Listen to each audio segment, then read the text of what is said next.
I'm Josie Brown, and this is Author Provocateur.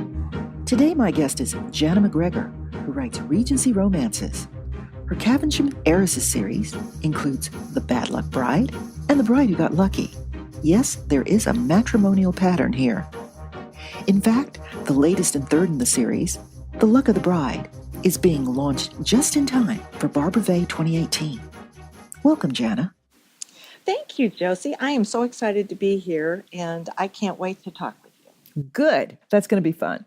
Now, Janna, I know you have a very interesting journey from a previous profession, the law, to being a published author. Tell me about it. Well, it all starts out with my mother. And how many of us can thank our mother for our love of romance? One day, she was a school teacher. I just lost her not too long ago, and she was a school teacher. And in those days, there were a lot of secondhand bookstores, and the grocery stores were just packed with romances.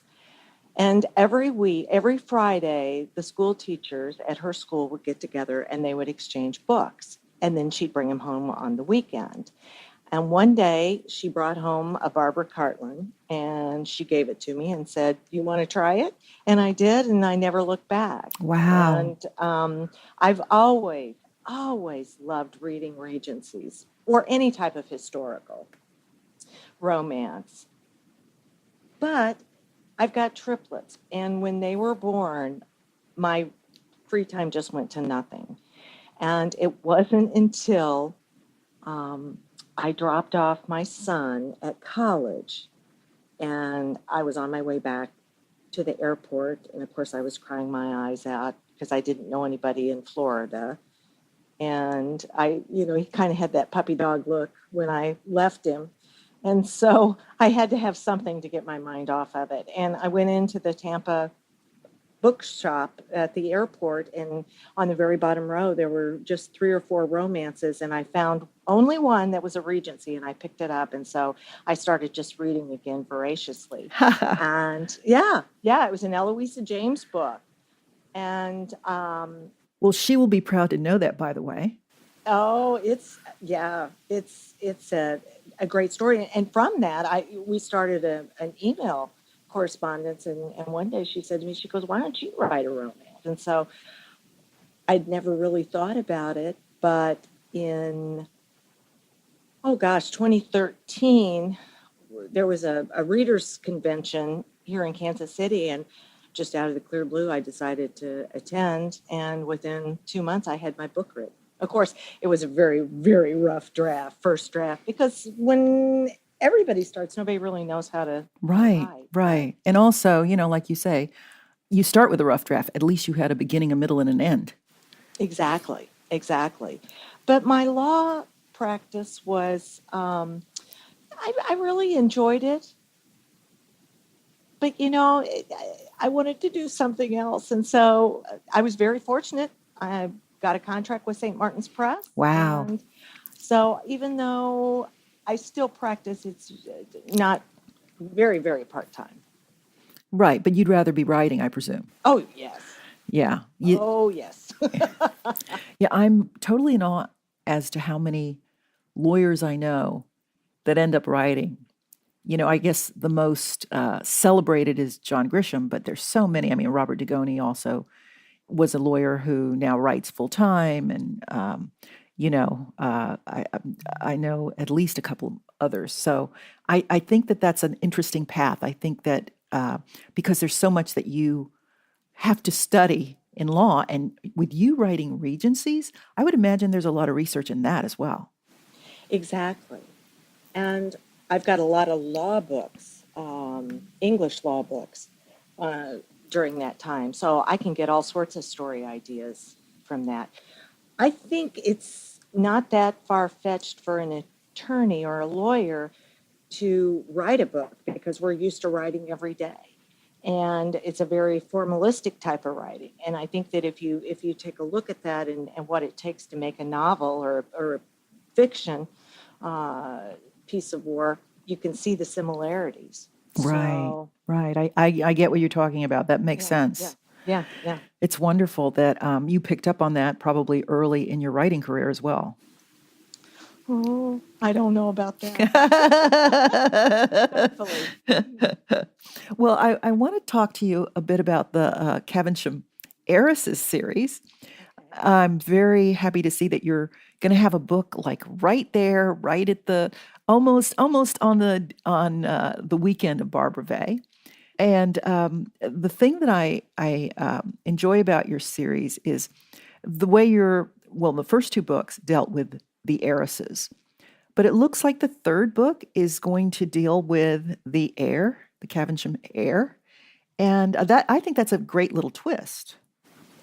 It it is, but the girl that he ends up with, or the heroine of the story, is an heiress in her own right. So if the hero and the heroine get together, it's not that far of a stretch to think that she's an heiress too, Right, but a Caversham heiress. oh yeah, oh, I didn't think about that, but you're Yeah, right. yeah. Yeah. Mhm. Because to me it's great that you're kind of flipping the gender on the reader, Mhm. saying, okay, let's see how somebody snags him. Mhm. And it's not really a snag, it's sort of a, cross purposes kind of marriage here. Mhm. And I was wondering how have you come up with each story in the series? And I like the fact that marriage is the bottom line here, which I think with Yeah. Regencies that's always the case. Yeah. But you have a very good twist on that. Yeah. Oh, thank you so much. That's very sweet. Seriously, I will go through and I will pick somebody historically, and I'll read their biography, find out what's happened in their life, and then I'll be able to twist that story. The very first book, The Bad Luck Bride, was actually, and I can't remember the gal's name off the top of my head, but I can tell you that it was like great, great, great, great, great, great grandmother of Elizabeth II. Wow. Um, and she was an heiress in her own right. And I mean, her wealth was just astounding, like 800,000 pounds. I mean, just something that wouldn't even click nowadays. But she had actually been tricked into marrying a man that really was horrible. And so I just took that concept and twisted it, put it on its head, and like maybe she was like my heroine in the first book, Claire Caversham. She was tricked into marriage, but the guy that tricked her really is a good guy. He just had bad reasons at the very beginning. Unlike Elizabeth II's Yeah, poor, poor, exactly. poor ancestor. Exactly. Well, Exactly. boy, that's always. I'm glad that you have been steeping yourself into the stories of others, which I feel is always fascinating. Like Mhm. when you walk through a historical home, or you see a portrait, and then you're wondering who's that person behind the portrait, and then when you read their story, it's like, oh my God, they've lived quite a journey. Well, exactly. And the second book, I'll tell you the inspiration for that. And I was just astounded when I found this out.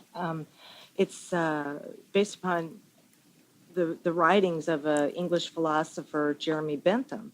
He was a huge feminist back then, huge feminist, and thought that women should be allowed to divorce and to get the right to vote. I mean, these were unheard of concepts back in the Regency. And I just found a series of his letters and a dissertation that had been written, and that was the inspiration for the second book. That I love that. I love the fact that you can find these little threads and build them into real people again. Mhm. That's truly that's truly an art. Oh, well, thank you so much. That's very sweet. So is this your first Barbara Vay event? Actually, no, I attended as a reader way back in, I think it was 2014, 2015. And were you impressed with the Oh, rabid crowds and the oh, I, wonderful, voracious readers and how the authors interact with them? oh, I had the best time. Seriously, I did. My sister lives in Chicago, And so, Oh, a hop, skip, and a jump. exactly. And I stayed up one night and bought tickets as soon as they became available. And when I walked in, I mean, there were just wall to wall people. And you would bump into an author and then you'd bump into a reader. And there were just like these mounds of books. And the lunch was just wonderful. Oh, the tables are incredible. They are. And just the speaker and the camaraderie. And I made a lot of friends at that event. And you're going to make It so was many fun. new ones at this event. No, I can't wait. I can't wait. Really, it's one of my favorite events of the year. Good, good. Well, I want to thank you for talking with us. And I'm hoping that everybody picks up not only your new book, if it's available, or that they put it on their must-read list, but that they already have your first two books, which I presume will be there for people to buy. Exactly. Perfect. Well, thank you. Thank you so much for having me. I appreciate it. Always a pleasure to talk to you, Janna. Always. Thank you, Josie. Want to hear more about the authors who will be attending the Barbara Vay Reader Appreciation Weekend? Just go to my website, authorprovocateur.com, and click on to the other interviews. You'll also find them on the event's Facebook page. And beneath each interview, feel free to leave a comment about your favorite part of it. Doing so puts you in the running for a bundle of the author's books. Listeners can leave one comment per author to be entered for the drawing. This is Josie Brown of Author Provocateur, signing off.